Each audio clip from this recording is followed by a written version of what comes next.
Buenas tardes, jóvenes. Buenas tardes, profe. Hola, saludos.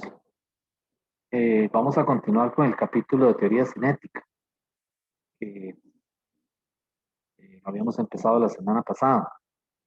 Es importante en el caso de, a la hora de calcular la energía cinética, distinguir entre si se trata de la energía cinética del gas, ¿verdad? Que está compuesto por n moléculas, o si le están pidiendo la energía cinética de una sola molécula.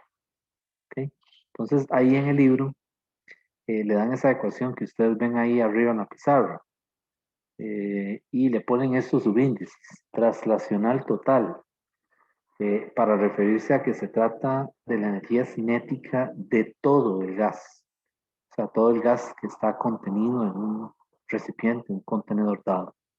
¿Ok? Por eso se habla de la energía cinética traslacional total. ¿Ok?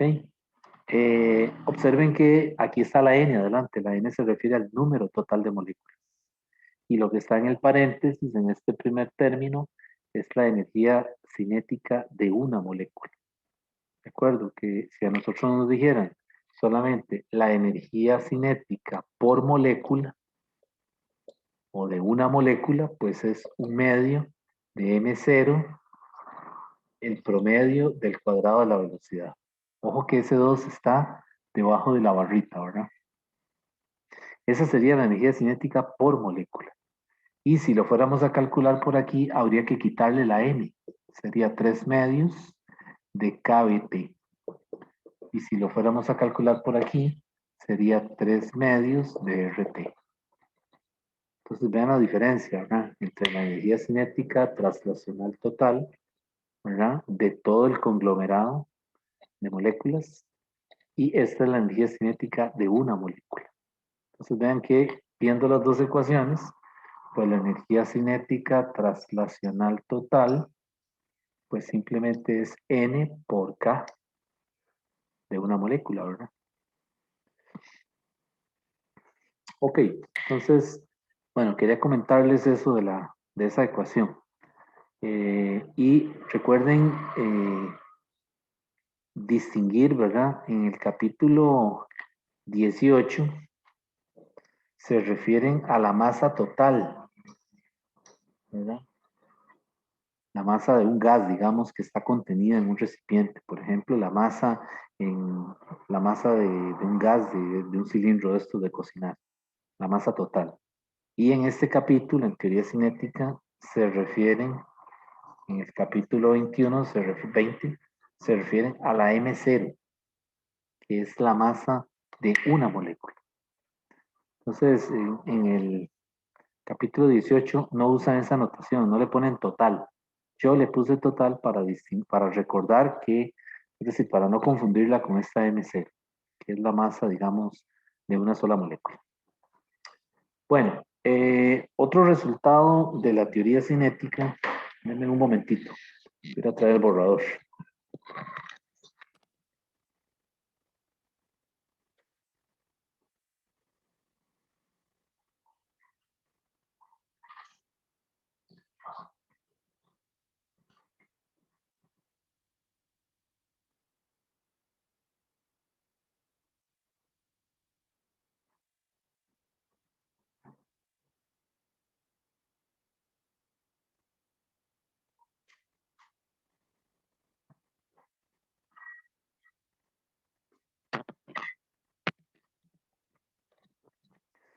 Otro resultado de la teoría cinética que sale del teorema de equipartición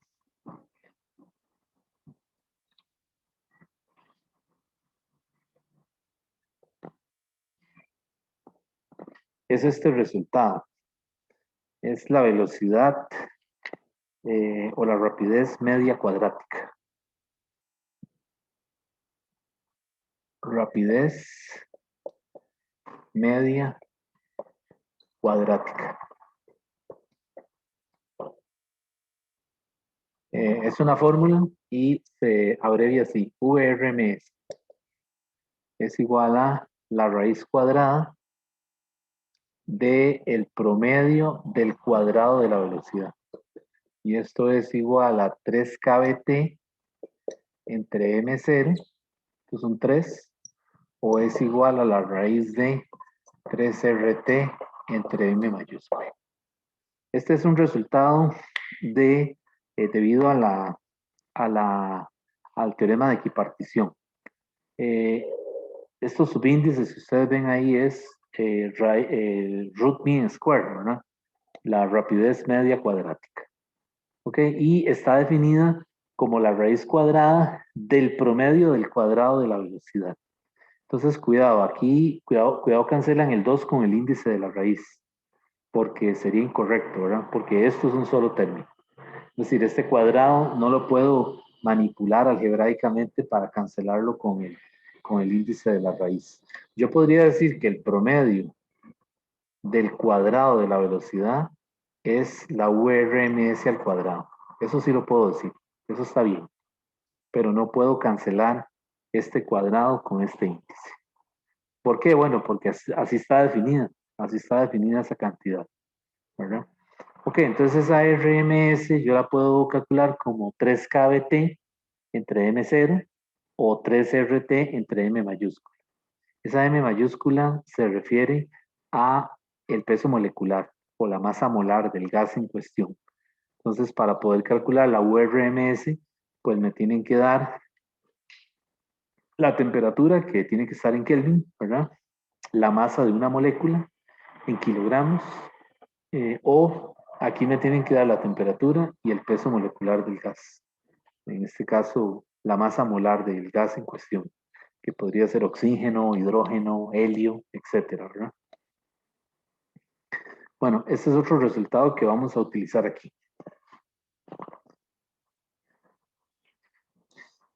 La otra cosa que quiero comentar es el asunto de los calores específicos molares.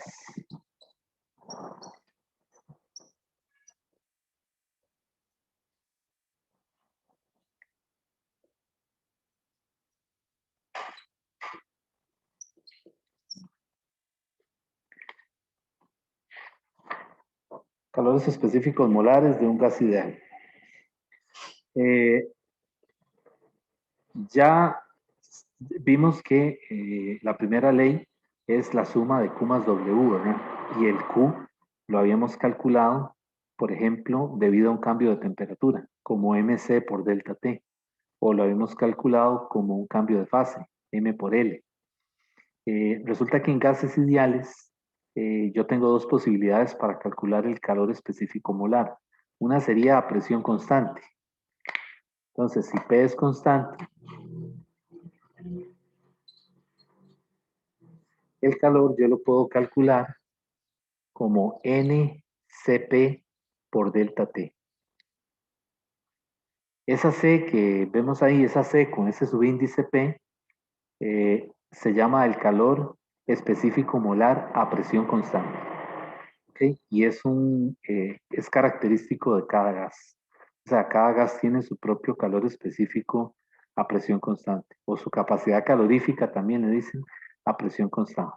Cuidado con confundir los nombres, ¿verdad? Esto le llaman calor específico molar a presión constante. Calor específico molar a presión constante, pero también le dicen capacidad calorífica a presión constante. ¿De acuerdo? Entonces las dos cosas significan lo mismo. Calor específico molar o capacidad calorífica. ¿Okay? Entonces, esta C mayúscula es una C mayúscula, es la capacidad calorífica a presión constante. Y es característica de cada gas. Y cuando la U es constante, tenemos una ecuación similar. El calor se puede calcular como N CV por delta T. Y ese CV es el calor específico molar a volumen constante o la capacidad calorífica a volumen constante. En el libro le dan una tabla con las capacidades caloríficas a presión y a volumen constante de diferentes gases. ¿Okay? Y en esa tabla se los agrupan dependiendo de la naturaleza del gas. Es decir, si se trata de un gas monoatómico, si es un gas diatómico o si es un gas poliatómico. Entonces, en este capítulo, en teoría cinética, nos interesa identificar la naturaleza del gas, o por lo menos el problema lo va a decir. Le va a decir un gas diatómico, ¿verdad? O le va a decir nitrógeno diatómico, ¿verdad? Es decir, uno tiene que identificar también algunas veces si es monoatómico o es diatómico, ¿verdad? Pero los más comunes son diatómicos, es oxígeno, nitrógeno, hidrógeno, ¿ok? Y monoatómicos, los gases inertes, ¿verdad? De la tabla periódica, como son helio, argón, xenón, radón, o también puede ser hidrógeno, pero le van a decir hidrógeno atómico, para decirle que no es H2, sino que es H, ¿verdad? O le van a decir que se trata de nitrógeno atómico, o sea que no es N2, sino que es N únicamente. Entonces esos son los casos que más aparecen aquí. Entonces, cuando queremos calcular el calor específico molar o la capacidad calorífica, pues hay una tabla en el libro que le da los diferentes calores específicos a presión y a volumen constante. La N es el número de moles, ¿verdad? Y el delta T es el cambio de temperatura. Si la temperatura final, por ejemplo, fuera menor que la inicial, quiere decir que este calor sería negativo. ¿Qué significaría entonces un calor negativo? Que el sistema lo está cediendo y por lo tanto es un gas ideal que se enfría en ese proceso a presión constante. ¿Ok? O se calienta, dependiendo de si la temperatura final es mayor que la inicial. ¿Ok? Entonces vean que el signo del delta T determina la dirección de la transferencia de calor, ¿verdad? Si es negativo, decimos que el gas se enfría porque el calor está siendo cedido al entorno. Y si el delta T es positivo, lo que nos está diciendo es que el calor es absorbido o la transferencia del calor es del entorno hacia el sistema. Y por lo tanto ese gas se calienta. ¿Ok? Bueno, entonces ya tenemos dos ecuaciones para calcular el calor a presión constante y a volumen constante. Y nuevamente esta P y esta V no es que se está multiplicando C por P, es un subíndice, ¿verdad? Esa es la capacidad calorífica a presión constante.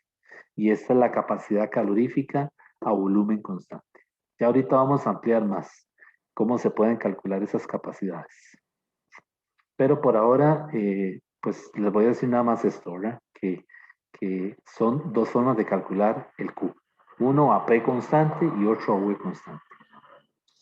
Bien. La otra cosa es que eh, en teoría cinética, pues ellos desarrollaron el teorema de equipartición. Ya lo habíamos comentado la vez pasada. Vamos a volver sobre él. ¿Qué decía el teorema de equipartición? ¿Qué era lo que nos decía?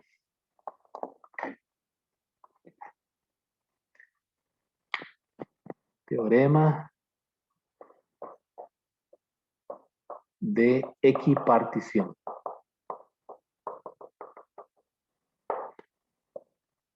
Este teorema lo que dice es que, de acuerdo con el enunciado que está ahí en el libro, dice cada grado de libertad aporta, cada grado de libertad, GL le pongo yo, cada grado de libertad aporta un medio de kBT a la energía de un sistema.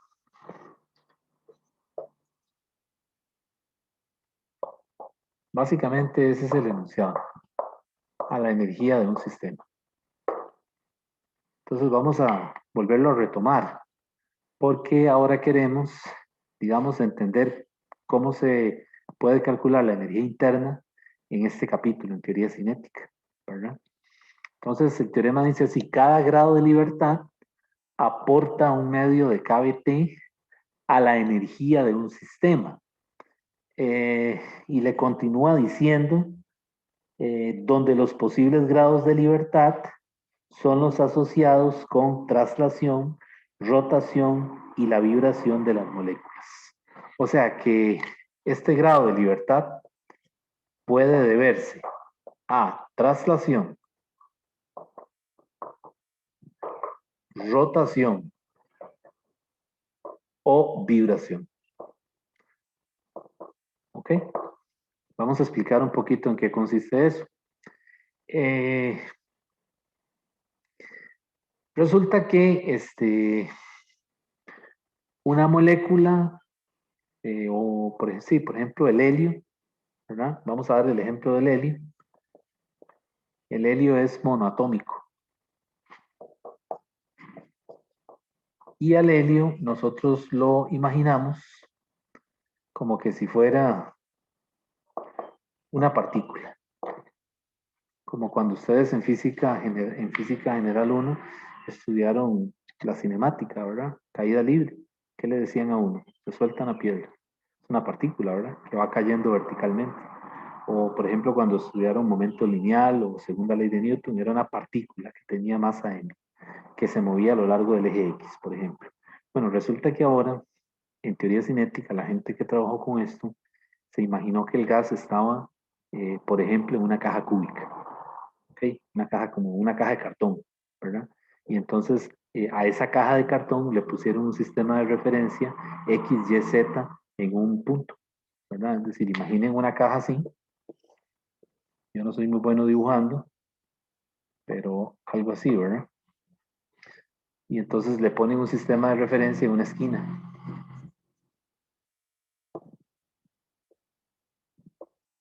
Algo así. X, Y y Z. Ok, entonces los que desarrollaron el teorema de equipartición dijeron, como el gas está en un contenedor que tiene un volumen V, por ejemplo, el volumen de la caja, ellos dijeron, bueno, una partícula, una molécula, puede tener la probabilidad de moverse en X, pero también se puede mover en Y también se puede mover en X. Pues ustedes saben que el movimiento de un gas es completamente azaroso, es decir, es desordenado, ¿verdad? Entonces, en teoría cinética no se puede estudiar cada partícula del gas por separado, es imposible. ¿De acuerdo? Ni siquiera hoy en día con todos los software y todas las aplicaciones y todas las simulaciones que hay, se puede hacer eso, ¿verdad? El gas se puede estudiar como un conglomerado, ¿verdad? Pero no se puede seguir la trayectoria de cada partícula, porque son muchas moléculas. Entonces, lo que hicieron fue que se imaginaron de que una partícula como una molécula de helio puede moverse en X, en Y o en Z, cuando se traslada. ¿De acuerdo? Entonces vean que tiene una posibilidad de moverse en X, en Y o en Z. Cada dirección es un grado de libertad, ¿cierto? Entonces vean lo que dice el teorema. Cada grado de libertad aporta un medio de KBT a la energía de un sistema. Entonces el teorema de equipartición, esa palabra equipartición, se refiere a que de alguna manera reparten o distribuyen la energía por traslación a lo largo del eje X, a lo largo del eje Y y a lo largo del eje Z. ¿Está bien? Entonces, cuando es solamente traslación, hay 3 grados de libertad. Uno en X, uno en Y, uno en Z. Entonces, una molécula, como por ejemplo el helio, el gas como el helio, que es monoatómico, ellos suponen que es una partícula y que solamente se traslada, tiene la posibilidad de hacerlo en X, Y o Z. ¿Está bien? Ahora, vean lo que pasa en el caso de una molécula como el nitrógeno. ¿Qué pasa con el nitrógeno? Ese 2, ¿qué significa? Que es que, decimos en química, ¿qué nos dijeron? Es diatómica, ¿verdad? Entonces, en física, ¿qué podemos imaginarnos? Una molécula diatómica. Nos podemos imaginar como que si fuera una barra donde cada uno de los átomos del nitrógeno están en un extremo de la barra. Y suponemos que la barra tiene masa despreciable. El mismo problema que se estudió en física general 1, ¿verdad? Que le llamaban el rotor rígido, ¿verdad?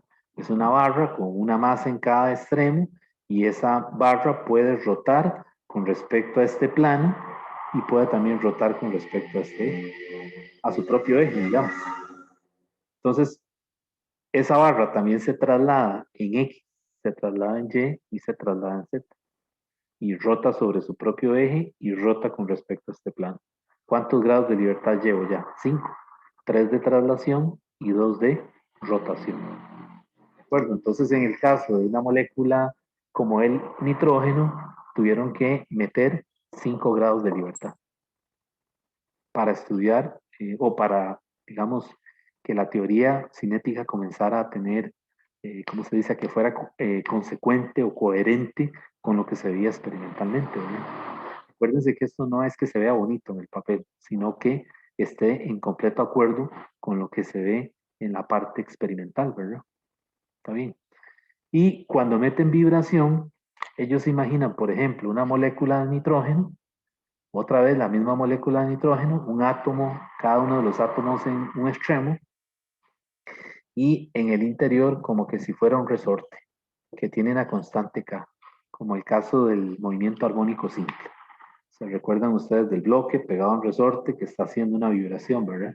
Pues aquí ellos se imaginaron que una molécula de nitrógeno también tiene una especie de resorte, entre comillas, entre ellas, ¿verdad? Y entonces le asignaron 2 grados de libertad más, uno por la energía cinética y otro por la energía potencial. Recuerden que un oscilador tiene energía cinética y tiene energía potencial en el resorte, ¿verdad? Entonces ellos se imaginaron eso, ¿verdad? El modelo este de teoría cinética es totalmente mecánico. Dijeron, ok, vamos a meterle energía, 1 grado de libertad más por energía cinética y 1 grado de libertad más por energía potencial. Y entonces ahora contemos todos los grados de libertad que hay. Hay 3 de traslación, 2 de rotación y 2 debido a la energía cinética y potencial. ¿Cuántos son? 3 y 2, 5 y 2, 7. Quiere decir que ahora si metemos vibración, tengo 7 grados de libertad. Y en eso consiste el teorema de equipartición, en repartir esa energía. Y cuando la comenzaron a repartir, por decirlo de alguna manera, comenzaron entonces a describir el comportamiento de los gases de forma consistente con lo que se veía en la parte experimental. ¿Okay? Esa es la idea, básicamente. Entonces, introdujeron este concepto de los grados de libertad para, ¿cómo se dice? Entender el comportamiento de un gas, ¿verdad? De acuerdo con su naturaleza química. Si se trata de un gas monoatómico, si es diatómico o si es una molécula más compleja, como por ejemplo amoníaco o alguna de esas moléculas que son más complejas. Bueno, ¿alguna pregunta de esto? ¿Está bien? Todo claro, profe. Ok. En esto hay preguntas en la plataforma conceptuales.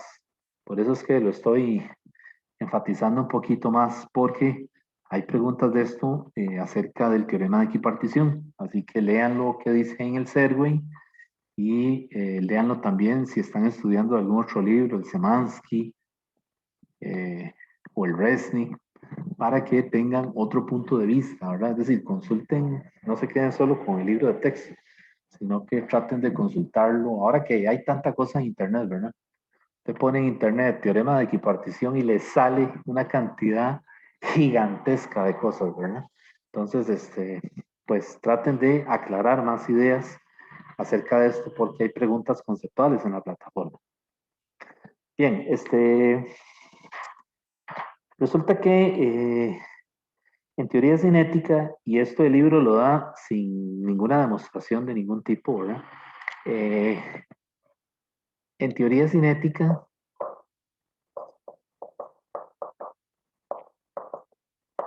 el cambio de la energía interna se puede calcular así. NCV por delta T. Ese es un resultado que ponen ahí en, en el libro y pues realmente no lo justifican bien, ¿verdad? Eh, pero pues tenemos que asumirlo como cierto. Es decir, esto es cierto para un gas ideal. Y ese gas ideal es independiente de si es monoatómico, de si es diatómico o si es poliatómico. O sea, esto sirve para cualquiera de los 3 casos. NCV, delta T. Esa N es otra vez número de moles. El CV es el calor específico molar a presión constante, o también le dicen la capacidad calorífica a volumen constante. ¿Ok? Y el delta T es el cambio de temperatura. Vean que en el capítulo de primera ley ¿Cómo calculábamos cambio de energía interna? Cambio de energía interna es Q más W. Ok, entonces este es el punto de vista microscópico, por decirlo de alguna manera. ¿Cómo se puede calcular el cambio de energía interna? Y este es el punto de vista macro, ¿verdad? Lo que es producto de mediciones directas en el laboratorio, ¿verdad? Ok, entonces estas dos teorías, primera ley de la termodinámica y teoría cinética, en esa época, eh, pues ambas se retroalimentaban, ¿verdad? La teoría cinética, con sus resultados obtenidos, le daba validez a la termodinámica, y la termodinámica, con sus mediciones obtenidas en el laboratorio, le daba validez a la teoría cinética. Pero también la teoría cinética sirvió para fundamentar la termodinámica, ¿verdad? Entonces vean el punto de vista microscópico, cómo calcular el cambio de energía interna, y el punto de vista macroscópico, ¿verdad? Que es la primera ley de la termodinámica, lo que ya vimos la semana pasada, ¿verdad? Bueno, resulta que yo puedo también calcular no el cambio, sino la energía interna para cada caso. En el caso monoatómico, por ejemplo, helio, para sustancias como helio, argón, xenón, ¿verdad? Todos esos gases inertes de la tabla periódica, resulta que la energía interna se puede calcular como 3 medios de N KBT, o 3 medios de N RT. Pero recuerden que esto también es la energía cinética traslacional total que pusimos ahora, ¿verdad? Entonces ven que para gases monoatómicos la energía cinética traslacional es igual a la energía interna, no al cambio, a la energía interna. Vean que la energía interna aquí es igual al K traslacional total. ¿Ok?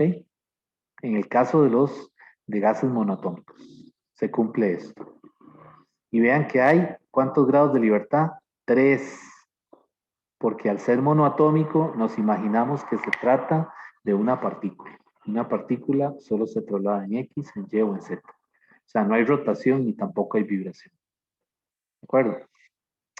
¿Qué pasa en el caso de un gas diatómico? Como por ejemplo nitrógeno, hidrógeno, oxígeno. Resulta que ahora la energía interna se calcula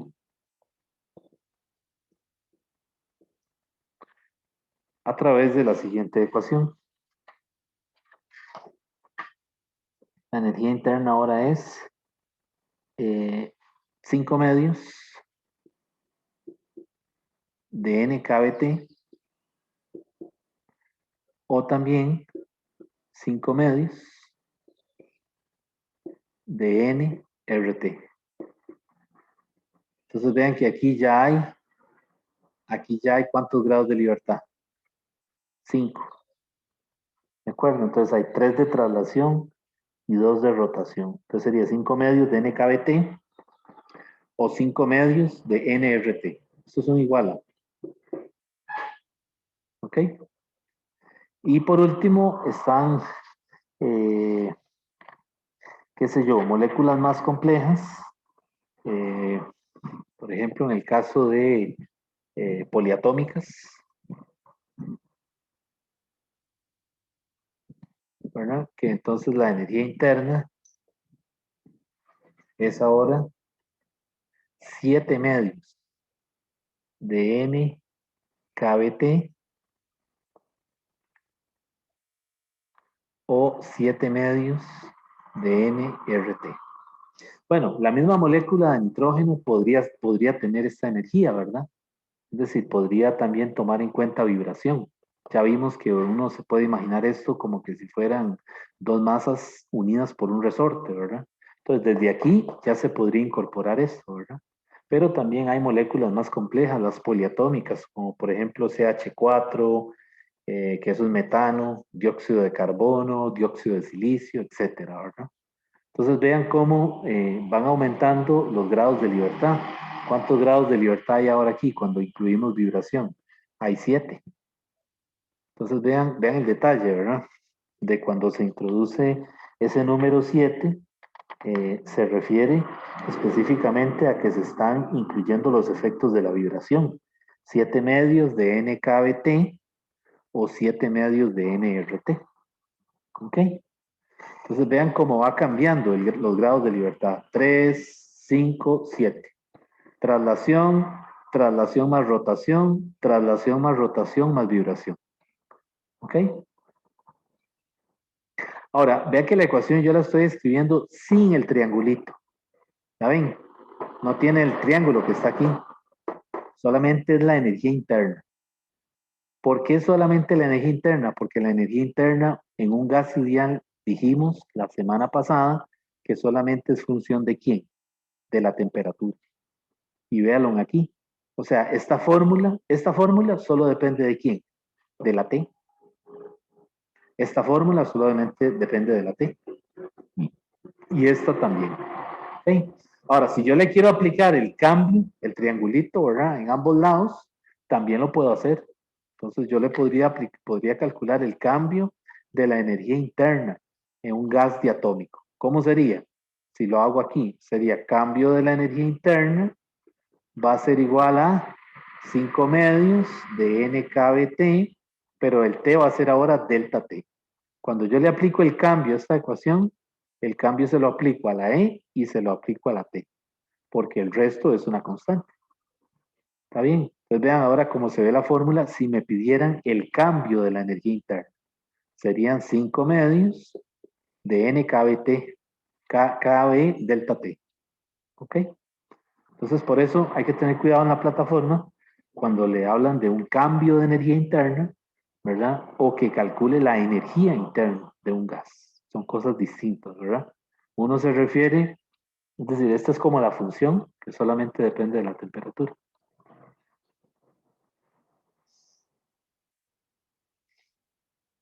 Bueno, entonces, eso es la energía interna. Vamos ahora, les decía, voy a devolverme para enfatizar un poquito esto de las capacidades caloríficas.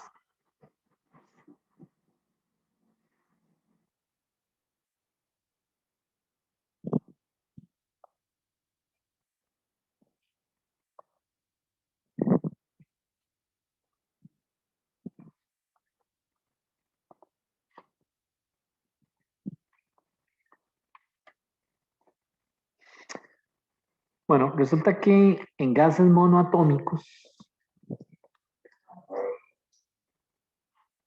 para gases monoatómicos, la capacidad calorífica a volumen constante se puede calcular como 3 medios de R. Para todos los gases monoatómicos que yo tengo, qué sé yo, helio, xenón, argón, etc. Siempre que le digan que el gas es monoatómico o que le mencionen alguno de esos, su capacidad calorífica a volumen constante es 3 medios de R. ¿Ok? Y su capacidad calorífica a presión constante es 5 medios de R. O sea que aquí sería 1.5 multiplicado por R. Y aquí sería 2.5 multiplicado por R. En el caso de que le digan que se trata de monoatómicos. Helio, hidrógeno atómico, argón. ¿Ok? Ahora, si le dicen que el gas es diatómico, entonces el Cp siempre son 5 medios de R. Y el el CV son 5 medios de R. Y el Cp son 7 medios de R. ¿Ok? Entonces aquí esto funciona para el caso de nitrógeno, hidrógeno, oxígeno, que son los más comunes. Entonces hay que saberlo, ¿verdad?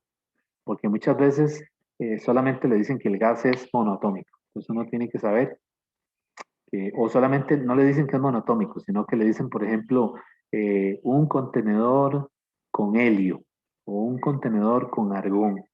De allá uno tiene que saber que esos gases son monoatómicos, ¿verdad? Para utilizar esto, ¿verdad? Entonces, eso hay que saberlo, ¿verdad? Se supone que eso uno lo vio ya en química, ¿verdad? Bueno, y si son poliatómicos, el CV es igual a 3R aproximadamente y el CP es igual a 4R. Entonces aquí poliatómicos son como por ejemplo el dióxido de silicio, el dióxido de carbono, el CH4 que es metano, ¿verdad? Esos son poliatómicos. Por lo general este caso sí sale, pero hay menos en preguntas. Las preguntas que más aparecen son con diatómicos y con monoatómicos. ¿Ok? Entonces ya ustedes saben, cuando le hablen de un gas monoatómico, enseguida este es el CV y este es el CP. Y si le hablan de diatómico, el CV es 5 medios y el CP son 7 medios. ¿Okay? Que aquí serían 2.5 por R y aquí serían 3.5 multiplicado por R. Y R es la constante universal de los gases. Ahí.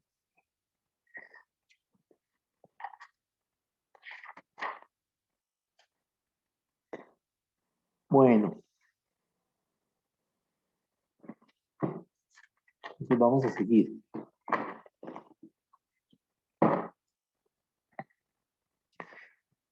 Bueno, hay dos cantidades más que tenemos que usar aquí en teoría cinética. Dos ecuaciones, que diga. No cantidades, dos ecuaciones más que se van a usar aquí o que son necesarias en algún momento, ¿verdad?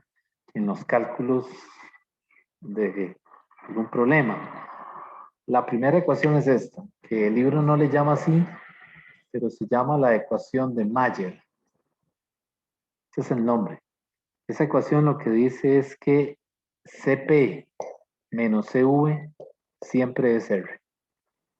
O sea, cuando usted resta una capacidad calorífica a presión constante de un gas diatómico, por ejemplo, la resta de su capacidad calorífica o volumen constante, la resta de eso le tiene que dar ¿cuánto? 8.314. ¿Okay? Y eso independientemente de que el gas sea monoatómico, diatómico o poliatómico. No importa, siempre le tiene que dar R. Eso se llama la ecuación de Mayer. ¿Ok? Y la otra ecuación es el exponente adiabático.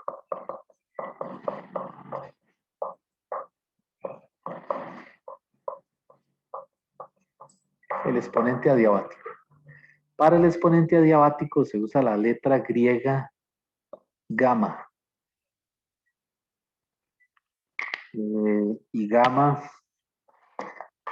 está definida como el cociente de CP entre CV. Por eso también a la gamma le dicen la razón de las capacidades caloríficas, porque es el cociente de CP entre CV. Y vean que es CP arriba en el numerador, ¿verdad? ¿Ok? Entonces, claro, ya con esto podemos sacar los gamas de los diferentes gases, ¿verdad? Por ejemplo, el gamma de un gas monoatómico, ¿cómo sería? ¿Cuál sería el gamma de un gas monoatómico? Es poner el CP, que son 5 medios de R, en el numerador y en el denominador, el CV, son ¿cuánto? 3 medios de R. ¿Y qué puedo cancelar ahí? Puedo cancelar los dos. Puedo cancelar las R's. Y me queda que el gamma monoatómico es 5 tercios. Entonces ya yo sé que esto siempre va a funcionar, ese 5 sobre 3 siempre va a funcionar para un gas que sea monoatómico. Y el gamma diatómico es otra vez CP entre CV. ¿Quién sería CP? 7 medios de R. ¿Y quién sería CV? 5 medios de R. Y nuevamente ahí, ¿qué puedo hacer? Puedo cancelar los 1/2 y las R's. Y me queda que esa razón es 7/5. Ese 7/5 siempre va a funcionar para el caso de un gamma que sea, de un gas que sea diatómico. ¿Ok? Entonces, cuando en un problema en la plataforma le dicen un gas diatómico, no le dice cuál es, solamente le dice que es diatómico y necesite utilizar el gamma ya sabemos que es 7/5. Y si es monoatómico es 5/3. Y si es poliatómico es 4R entre 3R, que eso es 4/3. Pero como les digo, este caso, pues casi no sale. Los que más salen son monoatómico y diatómico. ¿Ok?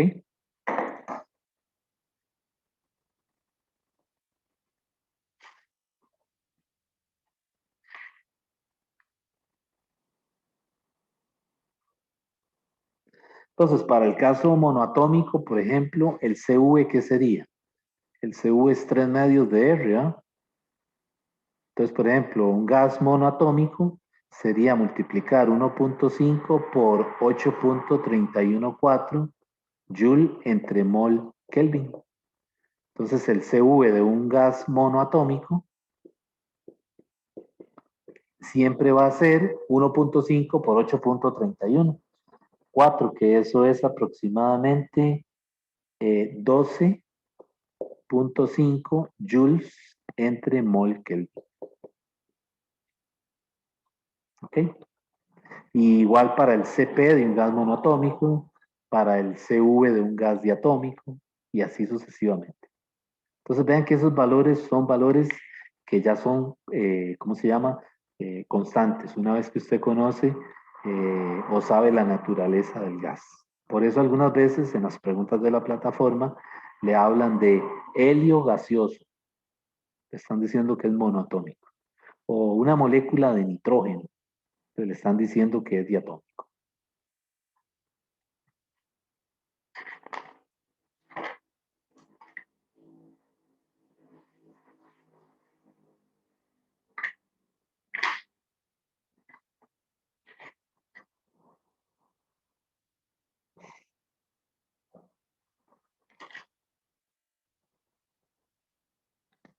Bueno, vamos a seguir.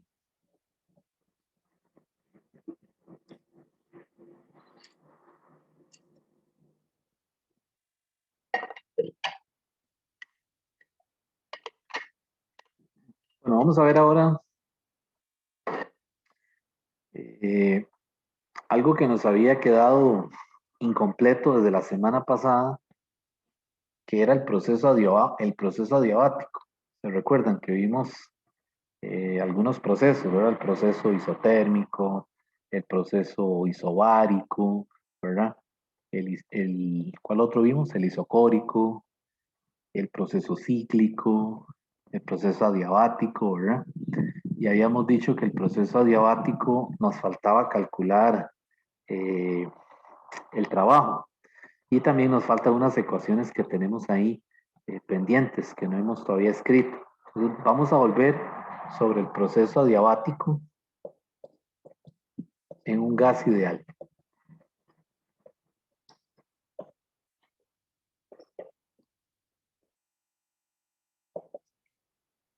En un gas ideal.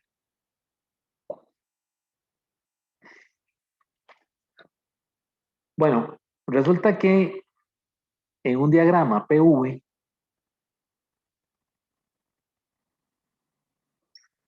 cuando yo dibujo un proceso isotérmico, no adiabático, isotérmico, que ya lo dibujamos la semana pasada, es un proceso en donde la temperatura es constante, ¿verdad? Y tiene una forma así. Bueno, algo así, ¿verdad? De acuerdo. Eso es isotérmico. Todos los puntos sobre esa curva tienen la misma temperatura. O sea, la temperatura es constante. ¿Ok? Esto es isotérmico.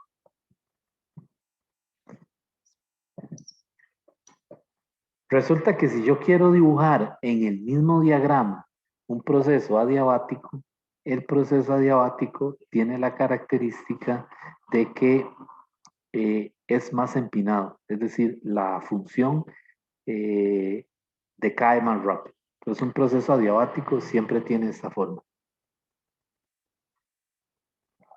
De tal manera que en el punto en donde se cortan, la pendiente del proceso isotérmico es menor que la pendiente del proceso adiabático.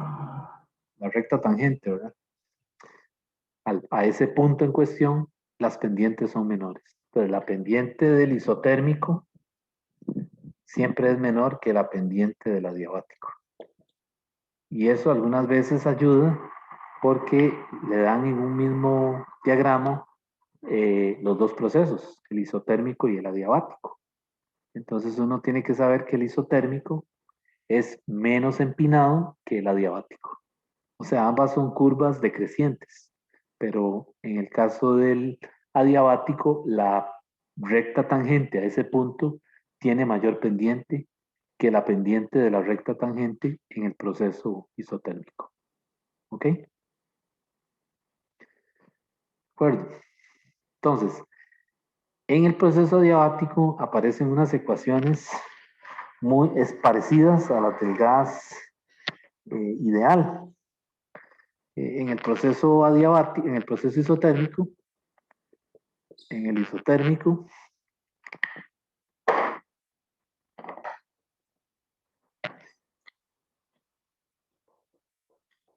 es una constante, ¿verdad? Entonces, como T es una constante, es válida la ley de Boyle, que era P por V es igual a una constante. ¿De acuerdo? Resulta que aquí en el proceso adiabático,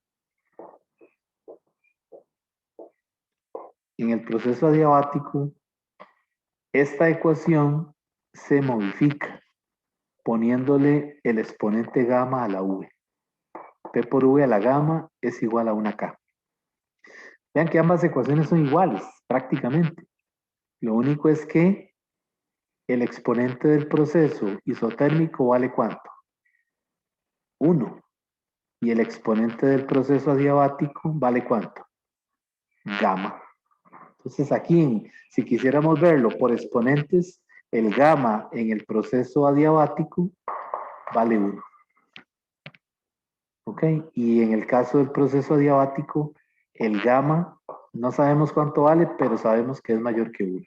¿Y por qué yo sé que es mayor que 1? Por esto que estamos viendo estas curvas aquí. Vean que aquí el adiabático es más empinado. Por lo tanto, esta función tiene que tener un exponente distinto de 1. ¿De acuerdo? Entonces esta función en el isotérmico es 1 sobre x, que sería 1 sobre v. O sea, aquí sería, en el isotérmico sería P igual K entre V. ¿Cierto? Y en el adiabático sería P igual K entre V a la gamma. Ok, entonces vean que este gamma tiene que ser distinto de 1. Y no solo distinto, tiene que ser mayor que 1 para que la curva sea más empinada. Entonces, aquí en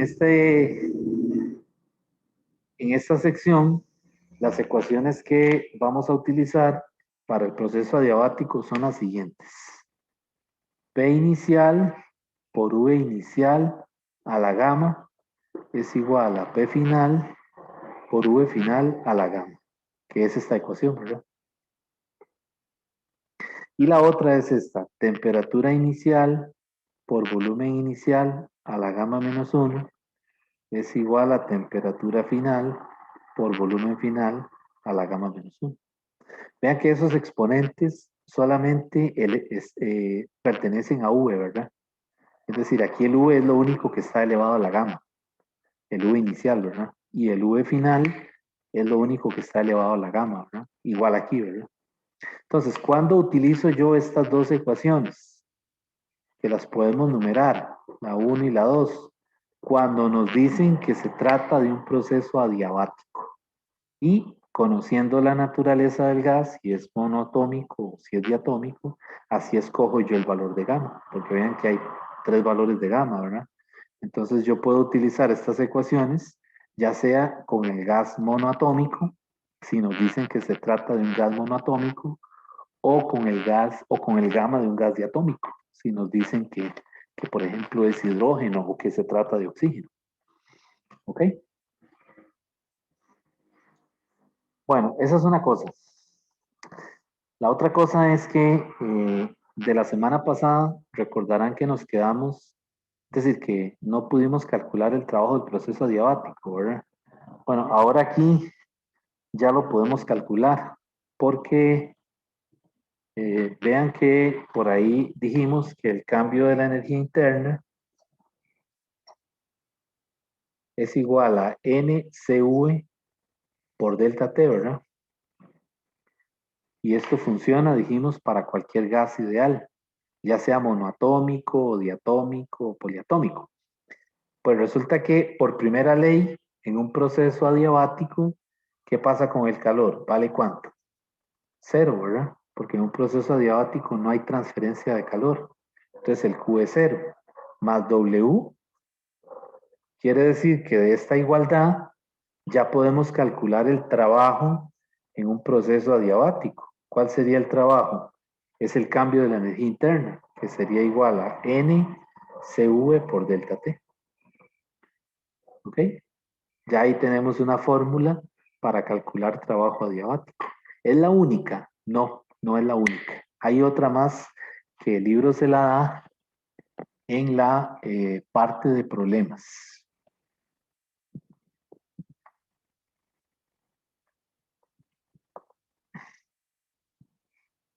En el capítulo 20 hay un problema ahí propuesto. No sé si está recomendado, ¿verdad? Pero es el problema 34 en la 10ª edición. 10ª edición, problema número 34. Página 554, 555. Bueno, ahí le dan un problema que le dicen que utilizando esta definición de trabajo menos la integral de PDV, usando esa definición, el trabajo adiabático también se puede calcular por aquí. 1 dividido entre gamma menos 1 y todo eso multiplicado por P final, o sea, presión final, ¿verdad? Volumen final menos presión inicial, volumen inicial. Ojo que ahí no están los gamas. Vea que no están los gamas. Así que no los vayan a inventar. Porque ya he visto que esta ecuación de un pronto a otro le ponen gamas aquí. Y no, eso no lleva gamas ahí. Ok, bueno.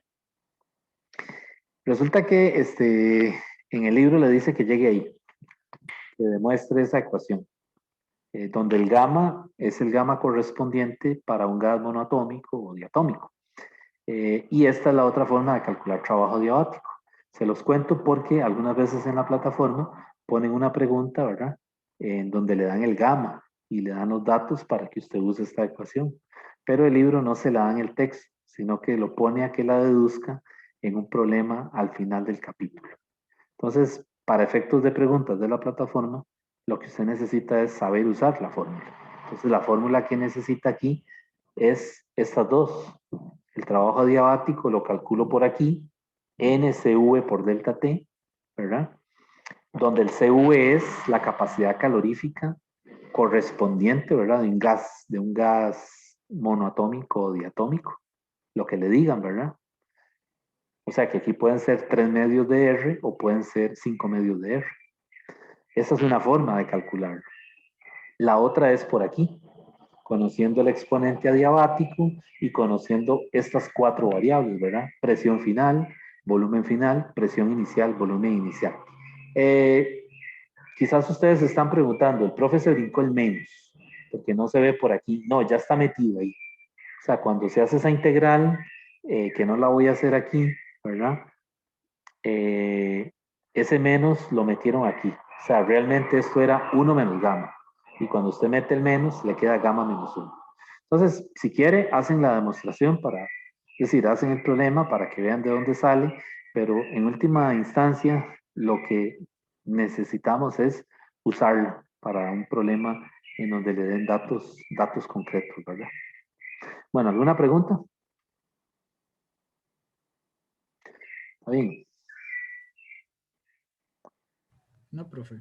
Ok, bueno, entonces esto era lo que me faltaba del proceso adiabático, que no se los había contado porque como ustedes ya ven, el libro está, ¿cómo se dice? Como que separa las dos cosas, ¿verdad? Una parte del proceso adiabático se lo da en el capítulo 19 y ahora en este capítulo le da esta parte. Entonces yo, como sigo el orden del libro, ¿verdad? Para no, o sea, para seguir ese orden, pues hasta ahora les cuento esto, ¿verdad? Pero entonces hay dos formas de calcular el trabajo adiabático. Y en este capítulo nos dan una forma de calcular el cambio de la energía interna, que vean que es NCV por delta T, que tiene que estar en completo acuerdo con Q más W, que es la primera ley de la termodinámica. ¿Okay? Y de hecho, así es, ¿verdad? Ese fue, digamos, el éxito de la teoría cinética, ¿verdad? Que comenzó a predecir resultados en el papel que se veían en la parte experimental, ¿verdad? Y entonces eso le dio validez a la termodinámica. ¿Ok? Bueno, entonces lo que me queda por comentar ahí es la distribución de rapideces moleculares, que es el otro tema el último tema de este capítulo. Pues vamos a ir a eso para ver si podemos hacer unos problemas.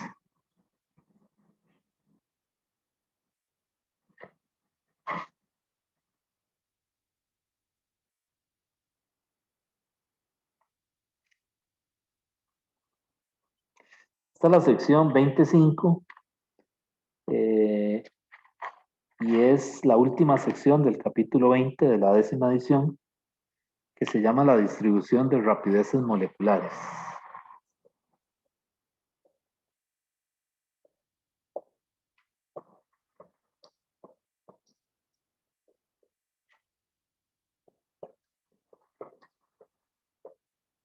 Distribución de rapideces moleculares. Bueno, resulta que en esa época, estamos hablando del siglo XIX, ¿verdad? Que fue cuando se desarrolló la teoría cinética, por ahí de 1860 en adelante, ¿verdad? Por ahí fue que comenzó a crecer la teoría cinética. En esa época ya se sabía por la parte experimental que un gas sometido a una temperatura dada podría tener diferentes rapideces. Eso era lo que se veía experimentalmente, pero no se comprendía. Es decir, no se sabía por qué era así. Entonces, dos señores trabajando por separado, que fueron Maxwell y Boltzmann, llegaron a esto, a la distribución de rapideces moleculares, independientemente uno del otro. O sea, ninguno de ellos conocía el trabajo del otro y llegaron al mismo resultado. ¿Okay? Entonces también a esta distribución, en algunos libros, la van a encontrar con el nombre de la distribución de Maxwell-Boltzmann.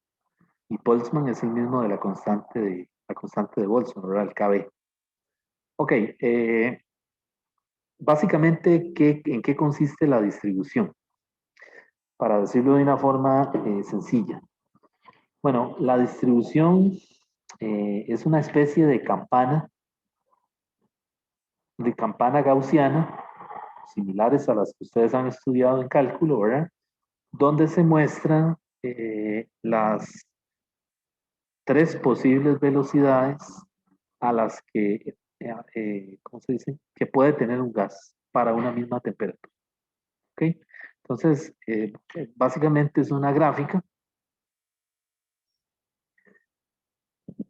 en donde en el eje Y, voy a poner la distribución como tal, que el Servi le llama NV, N sub V, y aquí lo voy a graficar contra V.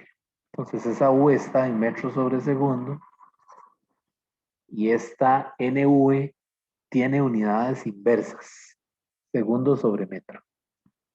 Por eso es que se le llama una distribución, porque en matemática una función y una distribución matemáticamente son cosas distintas, o sea, no es lo mismo. Y algunas veces lo usamos como que si fuera un sinónimo, pero matemáticamente son cosas distintas. O sea, una función real de variable real o una función compleja no es lo mismo que una distribución. Entonces, las distribuciones tienen la característica de que las unidades en los ejes,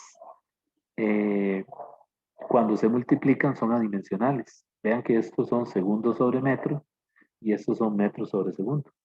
Entonces, al multiplicar yo ambas unidades, me va a dar un 1. Eso es una característica de una distribución. Una distribución tiene una forma de una campana gaussiana, algo así. ¿Ok? Y esa distribución ellos la estudiaron a una temperatura dada. Entonces, resulta que lograron identificar 3 velocidades. La que está en el pico máximo, el máximo de la distribución, esa le llamaron la velocidad MP. Luego la siguiente le llamaron la velocidad promedio. Y la siguiente que encontraron fue la velocidad RMS. ¿Ok? Esas son las 3 velocidades que aparecen en una distribución de Maxwell-Boltzmann. MP, ese símbolo significa más probable. La PROM, la velocidad promedio. Y la velocidad RMS. Fíjense que esta ya la habían obtenido con el teorema de equipartición. El teorema de equipartición es antes de la distribución. O sea, históricamente apareció antes. Y luego Maxwell y Boltzmann obtuvieron otra vez el mismo resultado, pero usando el concepto de la distribución. Pues en esa época el teorema de equipartición también era cuestionado, porque pues en esa época la realidad de las moléculas, 1850, no era obvio para todo el mundo. Es decir, habían científicos que dudaban de que existieran las moléculas, ¿verdad? Hoy en día hasta los chiquitos en la escuela ya les dicen, ¿verdad? Que la materia se compone de átomos, ¿ok?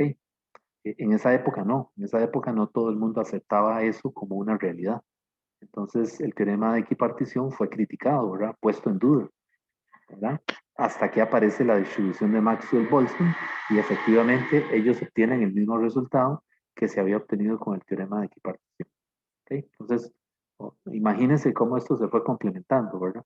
Bueno, la cosa es que la distribución que ellos obtienen es la siguiente. NV, esta es la función, ¿verdad? Como tal. Bueno, yo le digo función, pues ya les dije que es una distribución. Pero bueno, para efectos de aquí, del curso de física, no vamos a hacer diferencia en eso, ¿verdad? 4pi n multiplicado por m0. Esta es la distribución como tal. 2pi kbt a la 3 medios multiplicado por b cuadrado e elevado a la menos m0 b cuadrado entre 2 kbt. Vean la extensión de esa distribución, ¿verdad? Ahí, por supuesto, hay cosas conocidas. ¿Qué es la N? La N es el número de moléculas, que cuidado la confunden con esta NV. El libro usa esta notación, a mí no me gusta, ¿verdad? En otros libros aparece como FV, ¿verdad? Pero aquí usan la N, ¿no? Y no quiero pasarle por encima al libro, porque, qué sé yo, no quiero que ustedes tal vez se confundan o algo así, pero el libro usa NV. Ya vamos a explicar qué es ese NV. La N es el número de moléculas, 4pi es una constante, M0 es la masa de una molécula, abajo está la constante de Boltzmann, la temperatura absoluta en Kelvin, todo eso está elevado a la 3 medios, B al cuadrado. ¿Cuál B? Ninguna de estas, porque esa es la B que hay que integrar. ¿De acuerdo? E La función exponencial elevado a la menos m0 b cuadrado entre 2pi kbt. Entonces vean que vean ese chorizo, ¿verdad? Eso no lo obtuvieron así de fácil. O sea, esto les llevó un buen rato llegar ahí, ¿verdad? O sea, darse cuenta que la forma de esta campana, la distribución, seguía esa función. ¿Ok? Bien. ¿Qué es esta NV? Esta N con ese subíndice V. Se refiere a la porción de moléculas que está en esa velocidad entre V y V más dV. Ustedes recordarán que cuando uno integra, ¿verdad? Es el área bajo la curva. Entonces aquí en la distribución es lo mismo. La URMS es la porción, ¿verdad? Que está entre V y dV. Y también para esta. Entonces es una área que yo no, que tengo que sombrear, ¿verdad? Esas cintas o esos rectángulos que ustedes ven que estoy haciendo ahí, se refiere al NV, que es en este caso, digamos, el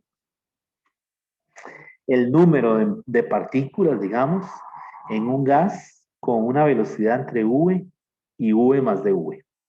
Esa es precisamente la N, la distribución como tal.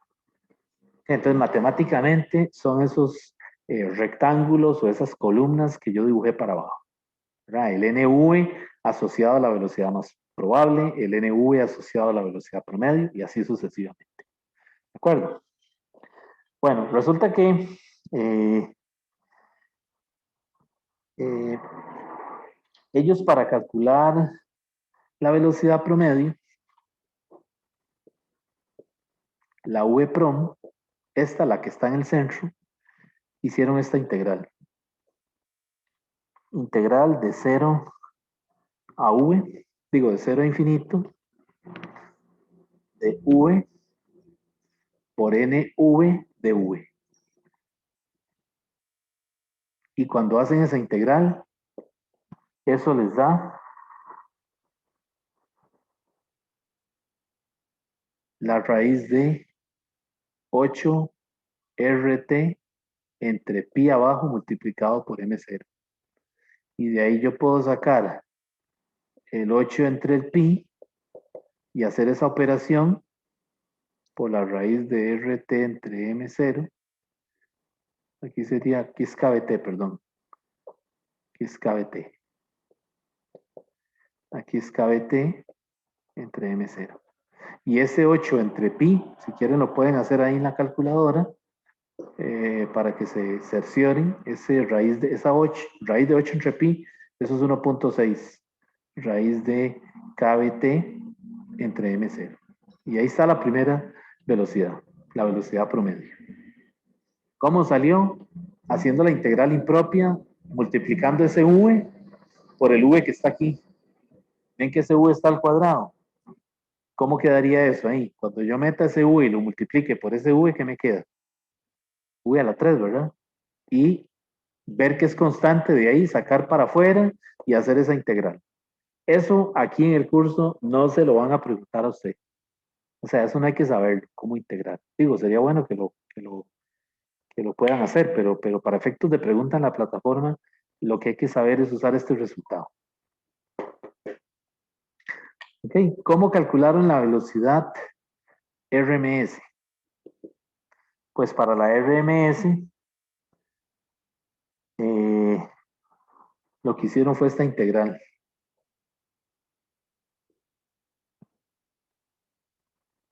Hacen la integral de 0 a infinito de v cuadrado, ya no v, sino v cuadrado, por nv por dv.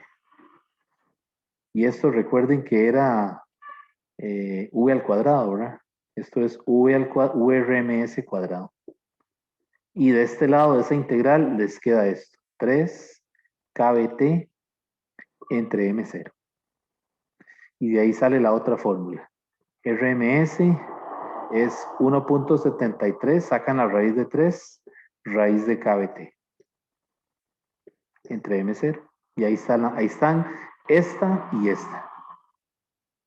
¿Cómo calculan la de arriba? ¿Cómo creen ustedes que calcularon esta de aquí?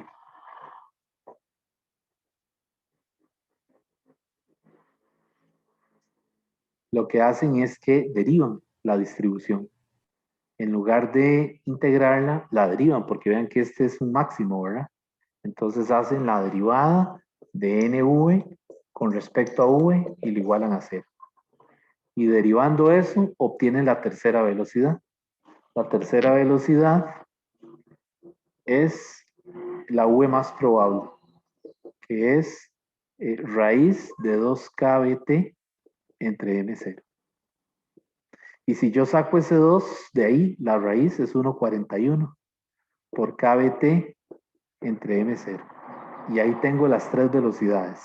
La más probable, la promedio y la de la raíz cuadrática media. Y vean que efectivamente, esta es 1,73, esta es 1,6, esta es 1,41.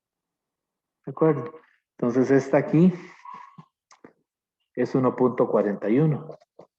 Esta es 1,60 y la RMS es 1,73. ¿Okay? Entonces, ¿cuál es la importancia de esta distribución? Que me permite calcular la RMS y me aporta dos valores más para V, que son la más probable y la promedio. Y ahí, con esto que ellos llegaron, ya comenzaron a explicar por qué un mismo gas a la misma temperatura presenta diferentes velocidades. ¿Okay?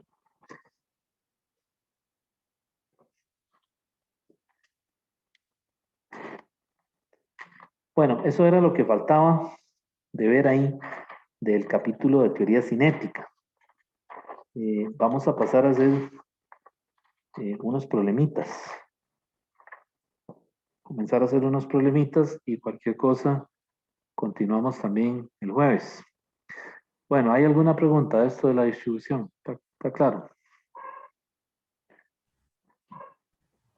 Sí, profe, todo claro. Bueno.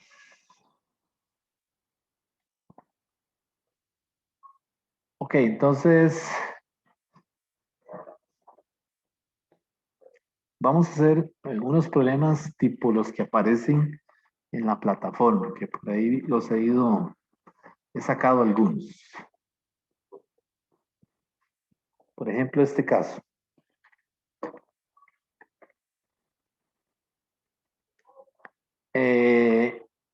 Dice, un gas está a 20 grados Celsius.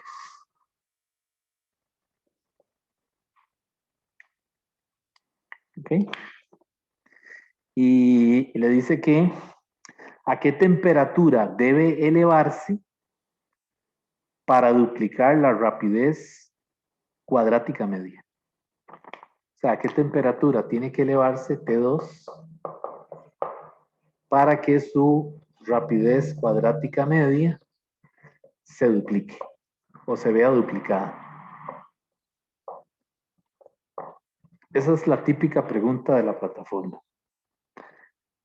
Entonces, cuando le hacen esas preguntas, por lo general, lo que quieren es que uno haga un cociente. ¿Ok? ¿Y cuál sería el cociente? Utilizo el teorema de equipartición y lo pongo así.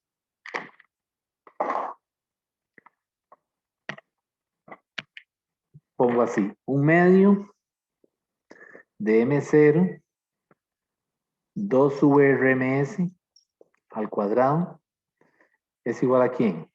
A 3 medios de KBT2. Esa es la temperatura a la que hay que llevar el gas para que la V se duplique. Y ahora divido en ambos lados entre un medio de M0, VRMS cuadrado en las condiciones iniciales, cuando aquí era 3 medios de KB y la temperatura era T1, que es 20. Ok, entonces ahí lo que hay que hacer es un cociente. Divido esto entre esto y cancelo. Y vean que lo que me va a quedar, ¿qué me va a quedar? Me va a quedar 4VRMS cuadrado entre VRMS cuadrado. Y esto es igual a ¿quién? A T2 entre T1. Cancelo los VRMS Y me queda entonces que T2 es igual a 4 por T1. ¿Ok? Y esto hay que multiplicarlo 4 por T1. ¿Cuánto es T1? 20 grados Celsius. Pero cuidado, eso hay que sumarle que 273, porque recuerden que las temperaturas son en Kelvin. Entonces ya ahí obtengo la respuesta. La temperatura 2 sería 4 por 293. O sea que eso me da 1172 Kelvin.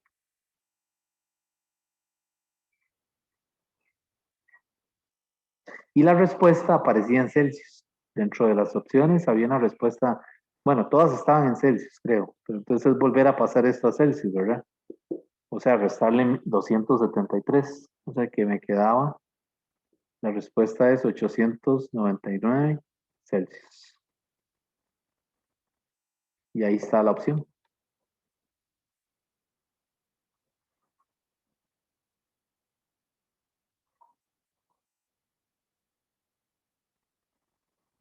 ¿Ok? Bueno, vamos a hacer otro.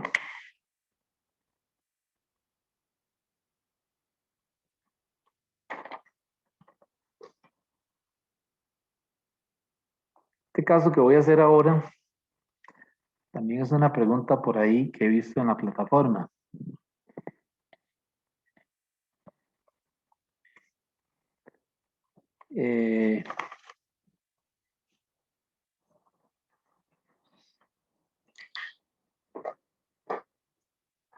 Esta pregunta le dicen así, le dan presión,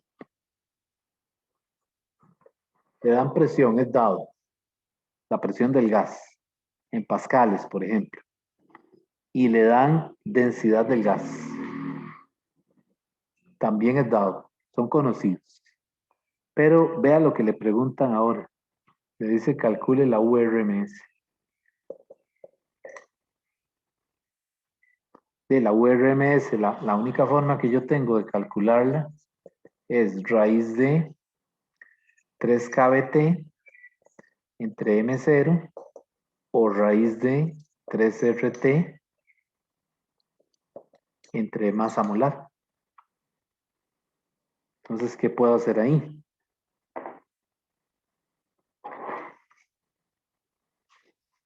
Bueno, resulta que ahí yo puedo coger el teorema de equipartición y puedo hacer esto. Puedo agarrar un medio de M0, BRMS cuadrado, lo puedo igualar con 3 medios de KBT.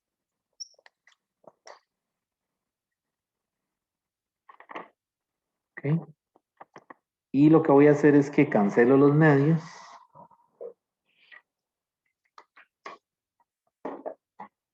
Y escribo esto de esta manera. KBT, paso a dividir el M0 y esto lo igualo a URMS cuadrado sobre 3. O sea, pasé el M0 para acá y el 3 para acá. ¿Ok? Y ahora voy al gas ideal.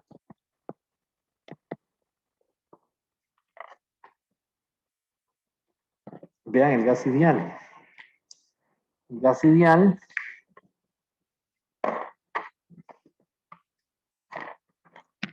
es PV igual a NKBT. Es gas ideal, ¿verdad? Y el N, el número de moléculas, es igual a la masa total dividido entre M0, que es la masa de una molécula. ¿Ok? Multiplicado por KBT por T. Por KB por T. Y ahora paso el volumen para acá. Y vean lo que me queda. Me queda que la presión es igual a la masa total entre el volumen por kBt entre M0. Y esto que tengo aquí es esto que está aquí. Entonces vean que queda P es igual a masa total entre volumen, ¿qué es eso? Densidad. Y aquí ¿qué me queda? URMS cuadrado sobre 3. Y de ahí despejo el V. El URMS va a ser la raíz cuadrada de 3P entre ρ. Y ahí tengo una ecuación para calcular la rapidez media cuadrática en términos de la presión y la densidad.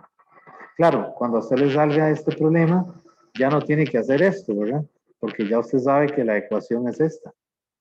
Entonces, si le dan presión y le dan densidad del gas, pues simplemente es raíz cuadrada de 3 por P entre ρ y ya ahí tengo la rapidez cuadrática media.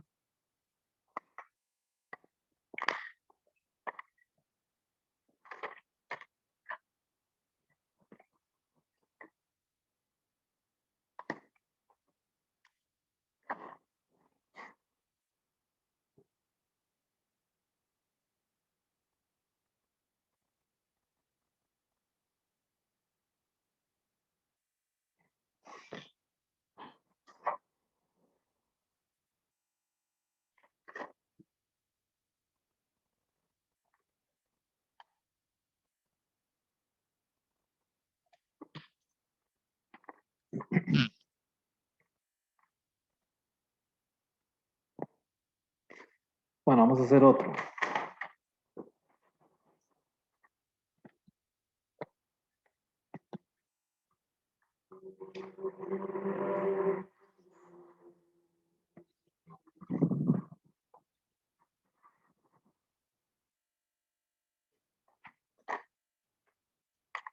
Bueno, en este caso dice así, demuestre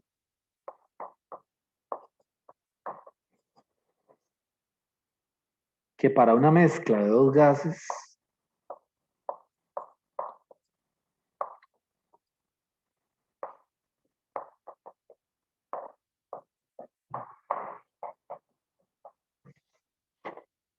a la misma temperatura,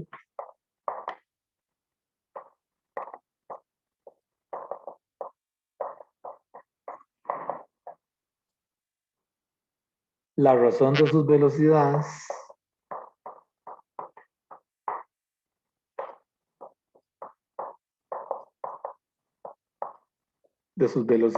RMS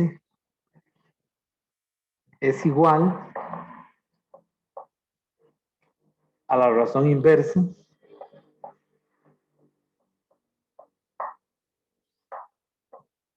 también he visto esta pregunta por ahí, ¿verdad? Es igual a la razón inversa de las raíces cuadradas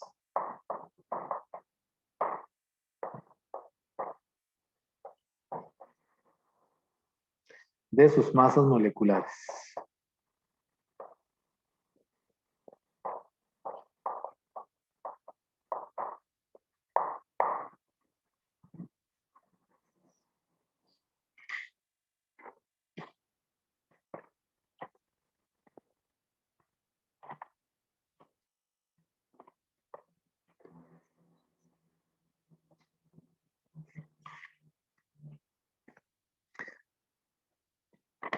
Demuestre que para una mezcla de dos gases a la misma temperatura, la razón o el cociente, ¿verdad?, de sus velocidades RMS es igual a la razón inversa de las raíces cuadradas de sus masas moleculares. Ok, entonces, otra vez, para hacer esto, para mostrar esto, porque a veces se lo ponen con datos, ¿verdad? O sea, le dan las masas moleculares y le dan una de las velocidades. Pues para demostrarlo, yo parto de este resultado. Un medio de M0, URMS cuadrado es igual a 3 medios de kBt. ¿Verdad? Vean que no le puedo poner la n aquí, porque en el momento en que le pongo la n, me estoy refiriendo a que se trata de la energía translacional total, ¿verdad? Y esta es la energía cinética por molécula. ¿De acuerdo? Entonces, ¿qué hago? Aplico esto para dos gases. Me dice que son dos gases. De ahí a uno lo llamo 2 y al otro lo llamo 1, simplemente. ¿De acuerdo? Y las masas moleculares son distintas. Entonces voy a hacerlo aquí. Un medio de M02 VRMS2 al cuadrado es igual a 3 medios de KBT2. Y por otro lado tengo otra ecuación, un medio de M01 VRMS1 al cuadrado es igual a 3 medios de KBT1. Entonces vean que tengo dos ecuaciones, la ecuación 1 y la ecuación 2. ¿Y qué hago ahora? Divido 1 entre 2. ¿Ok? Vamos a ver qué me queda. Cuando yo divido esta entre esta, se cancelan los medios, ¿verdad? Entonces me quedaría M01 URMS, perdón, M02 URMS2 dividido entre M01 URMS1. Y de este lado, ¿qué me queda? ¿Qué me quedaría ahí? Donde puse la raya. Vean que al dividir esto entre esto, se cancela esto. Pero aquí, ¿qué me queda? Vean el enunciado, veamos el enunciado de la pregunta. Dice, demuestre que para una mezcla de dos gases a la misma temperatura. Quiere decir que T1 y T2 son iguales. Por lo tanto, cuando yo hago este cociente 1 entre 2, ¿qué me queda aquí? 1. Y ahora lo que me queda es URMS 2 cuadrado entre URMS 1 cuadrado es igual a ¿quién? A M01 entre M02. O sea, pasé esto para acá y esto para acá. O sea, ahí se multipliqué en cruz. Y entonces, ¿qué me dice? Demuestre que la razón de sus velocidades es igual a la razón inversa de las raíces cuadradas. Lo que le está diciendo ahora es saque la raíz aquí y saque la raíz aquí. Y ya me queda el resultado. VRMS2 entre VRMS1 es igual a ¿quién? A la raíz de M01, la razón inversa, ¿verdad? Entre M02. Vean que los dos están cruzados, ¿verdad? Y los subíndice 1 están cruzados. Este es el resultado al que hay que llegar, ¿verdad? Esta misma pregunta en la plataforma la he visto, solamente que se la ponen con números. O sea, le dicen que, por ejemplo, que la temperatura es la misma, ¿verdad? Que es la misma y que haya la razón de las rapideces de las RMS, ¿verdad? Y entonces lo que le dan son las masas de las moléculas. ¿Ok? Entonces es simplemente raíz cuadrada de M01 entre M02. Pero hay que tener cuidado a la hora de el uso de los subíndices, ¿verdad? Que no se vaya a confundir porque vean que están cruzados, ¿verdad?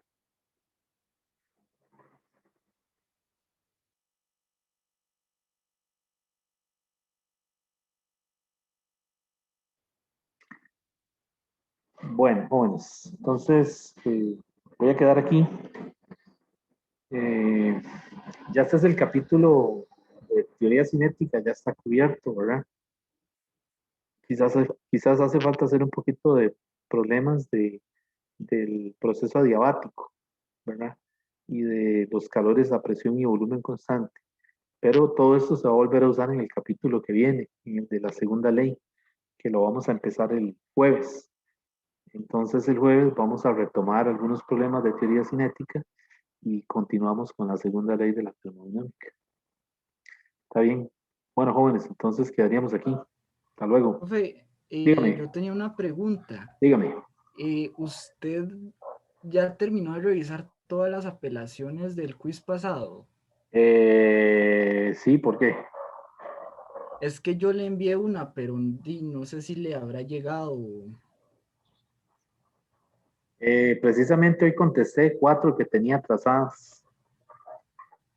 Ok, entonces, Pero no me recuerdo haberlo, no me recuerdo haberlo visto. ¿Usted cuándo me la mandó esa apelación? Hace mucho.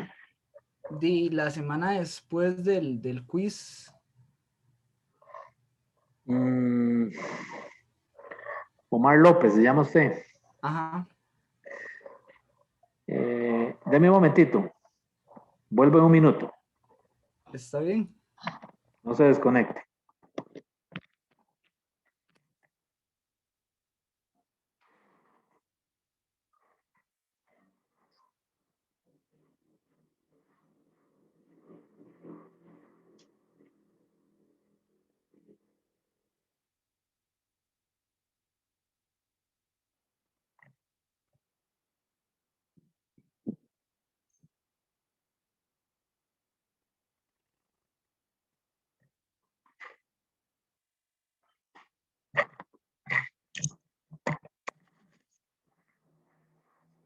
Vamos a ver, yo aquí tengo una bitácora donde voy anotando a las personas que ya les he revisado. Voy a revisar. Omar López. No, no lo tengo. ¿Y es una apelación de cuál? ¿Del quiz 2? Sí, del quiz 2. No, no lo tengo. Solo que usted me la mande ahora mismo. ¿Podrá? Sí, sí, sí. Ya mismo se la envío, entonces. Si usted me la envió al correo institucional. Sí, desde el correo institucional mío. ¿Cuántas son? ¿Cuántas preguntas va a apelar? Son 3. Ok, está bien. Mándemelo, pero ahora mismo. A ver si ahora mismo le puedo contestar. Está bien. Listo. Ok, Quedamos. profe. Gracias. Bueno, ok, bueno, pura vida.